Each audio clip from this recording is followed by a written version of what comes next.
আসসালামু আলাইকুম everyone. Easy পাঠশালার পক্ষ থেকে এসএসসি ম্যাথে স্বাগত জানাচ্ছি। আমি জুবায়ের আব্দুল্লাহ। আজকে আমরা দেখব 13.2 এর 6 এবং 12 নম্বর ম্যাথ। তো এই দুইটা ম্যাথ একই প্যাটার্নের, সো আমরা এই দুইটা একসাথে দেখব, দেখি কি বলতেছে এখানে। এই 6 এবং 12 নম্বর ম্যাথ দুইটা কোশ্চেন সেম বলতে সংখ্যা ডিফারেন্ট, বাট কথা হচ্ছে একই প্যাটার্নের ম্যাথ। সো দেখো এখানে ফার্স্টে কি বলছে যে 3 + 9 + 27 প্লাস ডট ডট ডট ধারাটির প্রথম 14টি পদের সমষ্টি নির্ণয় করো। এখন সমষ্টি সূত্র কিন্তু এর আগে আমরা দেখছি। সমষ্টি সূত্র কি ছিল? সমষ্টি সূত্র কিন্তু দুইটা, একটা হচ্ছে SN = A × r⁴n - 1 divided by r - 1। এটা কখন আমরা ইউজ করব? যদি r এর ভ্যালু 1 এর চেয়ে বড় হয়, ঠিক আছে?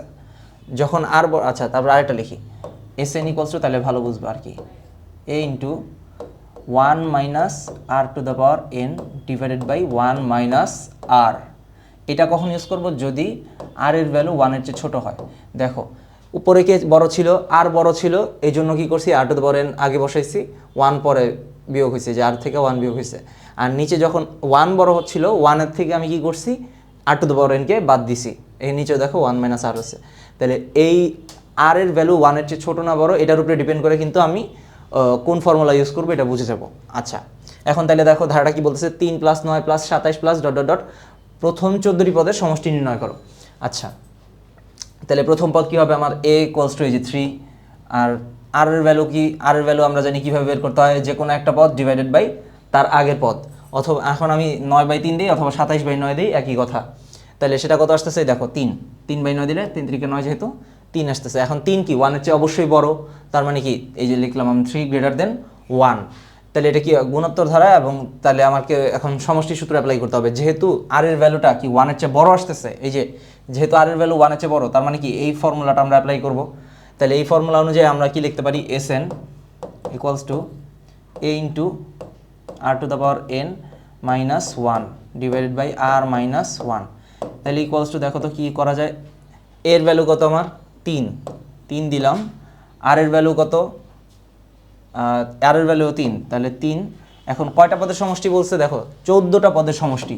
14টা পদের সমষ্টি মানে কি, n এর ভ্যালু কত হবে? তাহলে 14, তাহলে 3⁴ - 1 ডিভাইডেড বাই, এই যে ফর্মুলা কি ছিল, r - 1, আর কত? 3 - 1। আচ্ছা এবার দেখো এখানে উপরে দেখো 3⁴ মানে কি, এটা আমাদের ক্যালকুলেশন করতে হবে। 3⁴, আচ্ছা এখানে আমরা অ্যান্সারটা এইভাবেই রাখবো, কারণ এটা অনেক বড় একটা সংখ্যা চলে আসবে। আমরা যদি এটা ক্যালকুলেশন করি অনেক বড় সংখ্যা আসবে, সো আমরা এটা আর ভাঙবো না, এটা এইভাবেই রেখে দিব। তাহলে 3⁴ এর মতো থাকলো। এখানে কত থাকতেছে? 3 × দেখো 3⁴ - 1, আর নিচে কত থাকতেছে? 2। তাহলে এটাতে চাইলে আমরা ক্যালকুলেশন করে এখন এই সংখ্যাটা যদি আনি, শেষ করি, মানে 3⁴ যদি বের করি, এটা কিন্তু অনেক বড় একটা সংখ্যা আসবে, এই জন্য এটা আমরা এইভাবে রেখে দিতেছি। তাহলে এই যে এইখানে এইভাবেও রাখতে পারো, একই কথা আর কি, এই দুইটা কিন্তু আসলে সেম জিনিসই। আমরা এই 3/2কে আলাদা করে এভাবে লিখতেছি আর কি। ইন্টু দেখো এই যে এটা উপরে ছিল, আমরা এইখানে লেখা মানে কি, আসলে এটা গুণ অবস্থায় উপরেই আছে।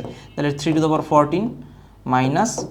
1 এইভাবে চাইলে অ্যান্সারটা আমরা শেষ করে দিতে পারি, কোনো প্রবলেম নেই। এটাই কিন্তু দেখো আমার অ্যান্সার। তো আশা করি এই ম্যাথটা বুঝতে পারছো। এর পরের ম্যাথটাও কিন্তু সিমিলার, সো খালি একটু ডিফারেন্স কি সেটা আমরা একটু দেখি, যে এটাতে সংখ্যাগুলো একটু অন্যভাবে দিছে। এখন এটার ক্ষেত্রে আমরা যদি এটা ক্লিন করে দিই। আচ্ছা 12 নম্বর ম্যাথটা দেখো, 2 - 4 - 8 2 - 4 + 8 - 16 প্লাস ডট ডট ডট। তাহলে একটা প্লাস হচ্ছে, একটা মাইনাস হচ্ছে। এখন ধারাটির প্রথম 7টি পদের সমষ্টি নির্ণয় করো। আমার কাছে কিন্তু আবারও সেই সমষ্টি যাচ্ছে। তাহলে প্রথম পদ কত? দেখো 2, এই যে a হচ্ছে 2। আর r এর ভ্যালু কীভাবে বের করতে হয়? যে কোনো একটা পদ ডিভাইড বাই তার পূর্ববর্তী পদ। তাহলে এখানে সেকেন্ড পদ কত? -4। আমি কিন্তু বলছি এই যে মাইনাস সহ নিতে হবে, তুমি যদি মাইনাস থাকে ওই মাইনাসটা সহ আমরা কাউন্ট করবো। তাহলে এখানে কি আছে? এই যে 4 না, কিন্তু শুধু 4 বললে হবে না, -4 বলতে হবে। এই যে দেখো -4, এখানে কিন্তু একটা -4। আচ্ছা তাইলে এই -4 ডিভাইডেড বাই কত হবে? প্রথম পদ, তার মানে 2। -4কে 2 দ্বারা ভাগ করলে 4 2 2 4, কাটাকাটি গেলে 2 থাকতেছে। আর এই যে মাইনাস ছিল, এই মাইনাসটা এখানে বসে যাবে। তাহলে -2 কি 1 এর চেয়ে বড়? আমরা নাম্বার লাইন তো জানি যে নাম্বার লাইনে কি হয়, এই যে এখানে 0, তারপরে এদিকে 1 2, আর এদিকে -1 -2। তাহলে 1 তো এইখানে, -2 হচ্ছে এইখানে। তাহলে এইদিকে সংখ্যাগুলো কি অবশ্যই ছোট মানের দিক থেকে, তাহলে -2 কি 1 এর চেয়ে ছোট। তাইলে -2 যেহেতু 1 এর চেয়ে ছোট, তার মানে কি আর এর ভ্যালু এখানে 1 এর চেয়ে ছোট। তাহলে আর এর ভ্যালু যেহেতু 1 এর চেয়ে ছোট, তাহলে আমরা কি করব, কোন ফর্মুলা অ্যাপ্লাই করব, এই যে একটু আগে যে দেখাইলাম, এই যে Sn ইকুয়ালস টু কোনটা, এই যে a ইন্টু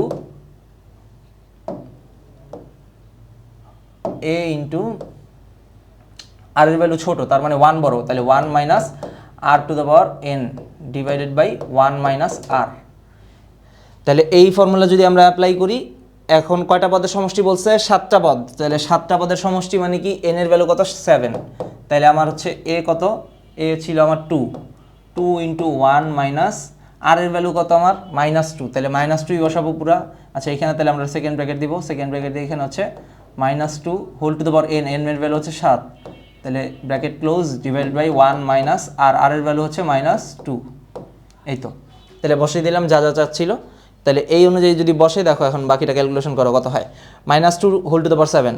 আচ্ছা এই জিনিসটা অনেকে বুঝি না, এখানে একটু খেয়াল করো যে -2 হোল টু দ্য পাওয়ার 7 এটা কি আসবে। আমি নর্মাল একটা সিম্পল আগে উদাহরণ দিই, ধরো -2 হোল স্কোয়ার, এটা কত আসে, কোনো কিছুর উপরে স্কোয়ার থাকা মানে কি, ওইটা কিন্তু দুইবার গুণ হবে। তাহলে দুইবার গুণ হলে দেখো -2 হোল স্কোয়ার মানে কি, -2 ইন্টু -2, তাহলে দেখো মাইনাসে মাইনাসে কি হচ্ছে প্লাস, মাইনাসে মাইনাসে প্লাস, আর 2 2 4, তার মানে কিন্তু +4 আসতেছে।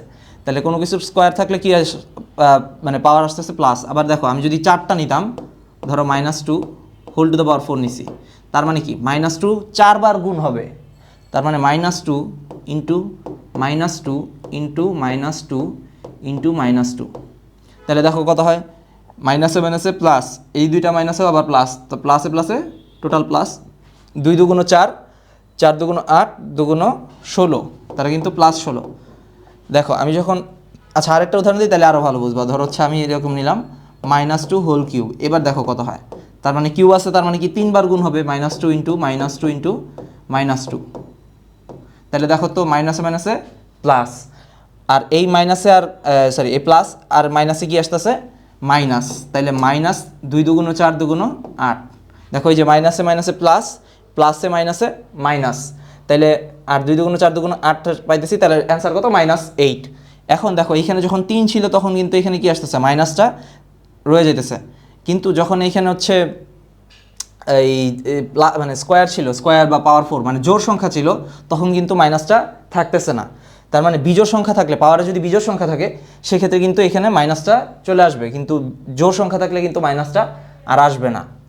তাইলে বিজোড় সংখ্যা থাকলে আমরা অবশ্যই কী করবো, একটা মাইনাস দিব, কিন্তু এটা খেয়াল করতে হবে যে ওই ব্র্যাকেটের ভিতরে মাইনাসটা আছে। যদি এমন হয় বাইরে মাইনাস আছে, ভিতরে মনে করো এরকম দিয়ে 2 টু দ্য পাওয়ার 4 দিছি, তাইলে কিন্তু এটা কিন্তু আবার -16 হবে, কারণ কি এই পাওয়ারটা কিন্তু তখন আর এই মানে এই মাইনাসটার উপরে কাজ করতে পারতেছে না। ঠিক আছে, এটা আশা করি বুঝতে পারছো। তাইলে আমরা এই ম্যাথটা এবার সলভ করার চেষ্টা করি এভাবে। দেখো কি বলছে, এখানে কত আছে, -2 হোল টু দ্য পাওয়ার 7, তাহলে এটা কি বিজোড় সংখ্যা, বিজোড় সংখ্যা হলে কি হবে, অবশ্যই মাইনাস থাকবে, যেহেতু ব্র্যাকেটের ভিতরেই মাইনাসটা আছে। তাহলে এখানে হচ্ছে 7 পাওয়ার 2 টু দ্য পাওয়ার 7 মানে কত, 2 টু দ্য পাওয়ার 7 মানে হচ্ছে 128। 128কে আমরা যদি এবার কাজ শুরু করি, দেখো 2 ইন্টু 1 মাইনাস, দেখো 1 মাইনাস, এখন এটার জন্য কি হয়ে যাবে, মাইনাস থাকবে একটা, তাই না। আচ্ছা আমরা লিখি লাইনটা পুরোটাই, মাইনাস কত 128 ডিভাইডেড বাই, আচ্ছা এখানে একটা সেকেন্ড ব্র্যাকেট ছিল, আর এখানে দেখো এখানে কি হচ্ছে, মাইনাসে মাইনাসে +2, তাহলে 2 ইন্টু 1, এই দেখো মাইনাসে মাইনাসে কি আবার প্লাস, তাহলে 1 প্লাস 128, নিচে কত 3, তাহলে 128 আর একে কত 129, তাহলে 2 ইন্টু 129 কত হয় 2 ইন্টু 129, মানে যে এই কাজটা যদি আমরা করি 2/3 ইন্টু 129, তাহলে দেখো যে ওইখানের পাশে কত অ্যান্সার দেওয়া আছে, কাটাকাটি করার পরে রেজাল্ট আসতেছে তোমার 86। ঠিক আছে, আশা করি ম্যাথ দুইটা বুঝতে পারছো। সো ইনশাল্লাহ দেখা হচ্ছে আগামী পর্বে। আসসালামু আলাইকুম।